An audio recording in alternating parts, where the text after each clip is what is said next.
இன்றைக்கு நான் வெளியூரில் ஒரு கூட்டத்தில் இருந்தேன். இந்த நாடகத்தில் கலந்துக்க சொல்லி ரமணன் சார் கூப்பிட்டுருந்தாங்க. இங்கே உள்ளே வந்தவொடனே தான் தெரிஞ்சது, இங்கே வராமல் இருந்தால் நான் இவ்வளோ பெரிய அரிய வாய்ப்பை இழந்திருப்பேன்னு. ரசித்து பாரதியை படிச்சுனா இந்த மாத்திரையெல்லாம் சாப்பிட்டு பிற்காலத்துக்கு போக முடியும்னு ஒரு கதை படிச்சிருக்கேன். அந்த மாதிரி ஐ ட்ராவல்டு இன் இஸ் ஏஜ். ஒரு அவர் காலத்துக்கு நம்மளை அழைச்சிட்டு போய் அவர் கூடவே வாழ வச்ச மாதிரி எங்களுக்கெல்லாம் ஒரு மெய் சிலிர்த்து போய் உட்காந்துருந்தேன். I was spellbound. இப்படி ஒரு நாடகம், இந்த மாதிரி ஒரு இயல்பாக ஒரு நாடகம் பார்க்குறோங்கிற உணர்வு இல்லாமல் அவர் காலத்தில் நம்மளை கூட அழைச்சின்னு போனது ரொம்ப மெய்சிலிருக்க வைக்கிற அனுபவமாக இருந்தது. அந்த அளவுக்கு பிரமாதமாக இருந்தது. ரொம்ப நன்றி இந்த வாய்ப்பு கொடுத்ததுக்கு. வணக்கம். புரட்சி கவி அப்படின்னு சொல்வதை விட பாரதின்ற பெயரை எப்பொழுதெல்லாம் கேட்கும் பொழுது என்னுடைய உள்ளத்தில் ஒரு எழுச்சி ஏற்படும். ஒரு பாரதியாகவே வாழ்ந்துக்கிட்டு இருக்க ஒருத்தரால் தான் இப்படி நடிக்க முடியுமே தவிர பாரதியை போல நடிக்கிறது என்பது நிச்சயமாக முடியாது. அவர் தன்னை உள்ளுக்குள்ளே பாரதியாராகவே நினைத்து கொண்டிருக்கார். அதனால தான் எந்த இடத்திலும் ஒரு வார்த்தை கூட பெறலாமல், அது கவியாக இருக்கட்டும், வசன உச்சரிப்புகளாக இருக்கட்டும், அத்தனையும் எந்த தடுமாற்றம் இல்லாமல் வருதுன்னா உள்ளத்தில் என்ன இருக்கோ அதுதான் அப்படி வெளிவரதுக்கான வாய்ப்பு இருக்குது. அப்படி தான். அதனால் இந்த மொத்த சிறப்புமே ரமணன் அவர்களுடைய சேர்ந்தது தான். அவர்களுடைய சிந்தனையும் அவருடைய உள்ளத்தில் இருக்கிறதும் அவருடைய உழைப்புமானது தான் இந்த நாடகமாக இருக்குது. இது மென்மேலும் எல்லா இடத்துக்கும் சென்று போக என்னுடைய நெஞ்சார்ந்த வாழ்த்துக்கள். என்னுடைய நெஞ்சார்ந்த வாழ்த்துக்களும் நன்றிகளும். ஒரு வார்த்தைகள் அதை முடிக்கவே முடியாது. இது சொல்லப்போனால் அது பெரிய பாகவதம் மாதிரி பெருசாக போயின்னு இருக்கோம். ஏன்னா அவ்வளவு நல்லா பண்ணியிருக்கா. இதை ஹிந்திக்காரா ஹிந்தியில் பேசுகிறா, குஜராத்திக்காரா குஜராத்தி பேசுகிறா. ஆனால் நம்ம தமிழ்காரா மாத்திரம் நம்ம குழந்தைகள்லாம் தமிழே பேசுகிறது இல்லை. இது பேரண்ட்ஸ் தான் காரணம். முதல்ல பேரண்ட்ஸ் இந்த நாடகங்களை பார்க்க சொல்லிட்டு அந்த குழந்தைகளுக்கு தமிழ் எவ்வளவு அருமையான தமிழ், நம்ம பாரதியார் பிறந்த நாட்டில் இப்படி ஒரு தமிழை கொடுத்துருக்காங்கங்கிறத அதை காமிக்கிறதுக்கு வைக்கணும்னு நான் அவளை வேண்டிக்கிறேன். முதல்ல குழந்தைகளை நிறைய கொண்டு வரத்துக்கு ஏற்பாடு பண்ணணும். கண்ணில் அப்படியே ஜலம் வருது. ஒரு டைலாகும் அந்த வீரத்தோடு அவர் பேசுகிற போது டெய்லி கண்ணிலேருந்து டியர்ஸ் வந்தது. உண்மை. அவ்வளோ பேர், இவ்வளோ ஆர்டிஸ்ட், ஒரு ஆர்டிஸ்ட் கூட சோட போகலை, தப்பு பண்ணலை. அந்த அழகாக, ஏன்னா நாடகத்தை பற்றி தெரிஞ்சதுங்கிறதுனால நாடகத்தை பற்றி நான் பேசுகிறேன். அவ்வளோ அழகாக அத்தனை கதாபாத்திரங்களை சொல்கிற மாதிரி இந்த செல்லம்மா அப்படியே வாழ்ந்திருக்கா.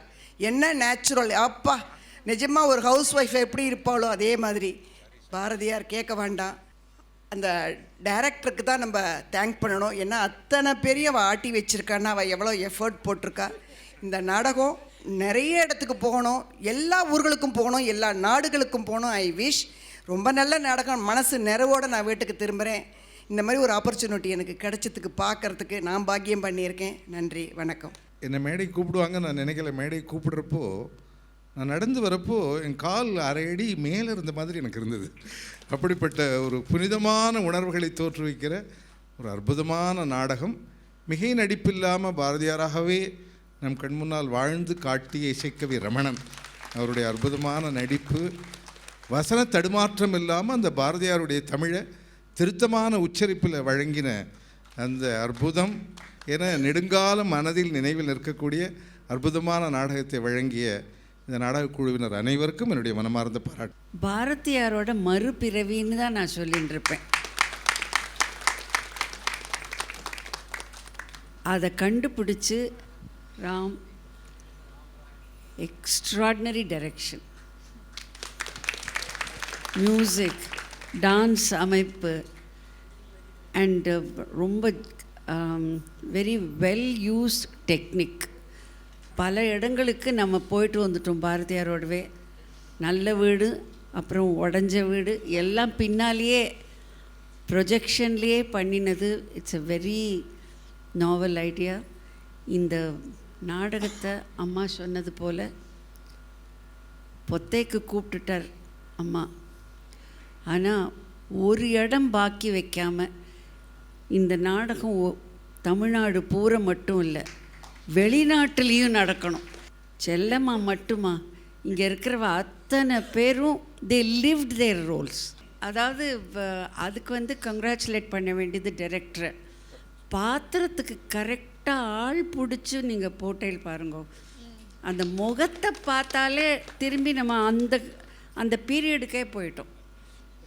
Extraordinary experience. இது பாரதியாரத்தை நான் ரசித்தேன்னு சொல்ல மாட்டேன், பாரதியாரை உணர்ந்தேன், பாரதியாரை கேட்டேன், பாரதியாரை பார்த்தேன். அந்த பீரியடுக்கு போயிட்டு அழதான் தோன்றுறது. அதனால தான் நான் பேசலைன்னு சொன்னேன். இவ்வளோ கஷ்டப்பட்டு சுதந்திரம் வாங்கினதை வீணாக போக்காமல் இருக்கணும்னா இந்த நாடகம் நிறையா நடத்து எல்லாரும் பார்க்கணும்.